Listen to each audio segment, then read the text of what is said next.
So we're going to do an exercise now. Open up your OKR workbook and look at what we did in the last exercise. There was a line which was the thing you want to achieve. That's the objective. There were some lines describing how you define or measure success. They are the key results. In this case, you're using it for yourself or your team in a narrow domain, and you set an explicit timeline for them rather than fitting into a predefined period or OKR cycle. But I hope you can see how writing that down can help you focus on solving the problems that matter for you. In fact, I found that by writing down my own OKRs, I can empower myself, even in the context of a one-person company when I'm my own boss.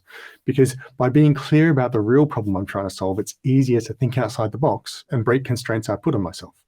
For example, in my business, initially, I was doing all of my own marketing and struggled with all the different tasks from content writing, video production, scheduling, and so on. I wrote a key result to significantly increase the number of potential clients who saw my marketing content on LinkedIn. I was tracking impressions, and I had a constraint that I wasn't going to use ads to do so.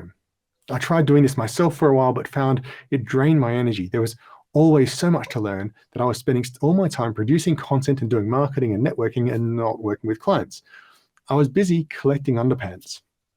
Then, while reviewing my OKRs and having my weekly review meeting with myself, I had a revelation that my key result was to increase my exposure, not to increase my marketing activity. That key result was actually the phase 2 I was aiming for. So I changed my plan. I innovated. I hired experts on Fiverr and through my network and set up a process so now I do a small amount of content creation work. They then repurpose it into posts, email newsletters, video clips, and a podcast and so on, as well as do a few other things to increase exposure. So they do far more than I was doing before, and I get much better results, but now it takes me a quarter of the time. And doing this generates energy for me rather than draining it. So I'm no longer stuck collecting more underpants and doing everything myself.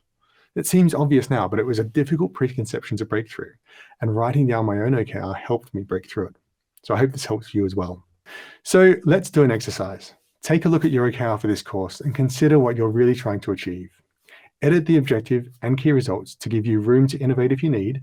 Make sure you're really addressing the phase 2 for you. If you have ideas for actions you can take to get you there, write them down now as the start of your plan.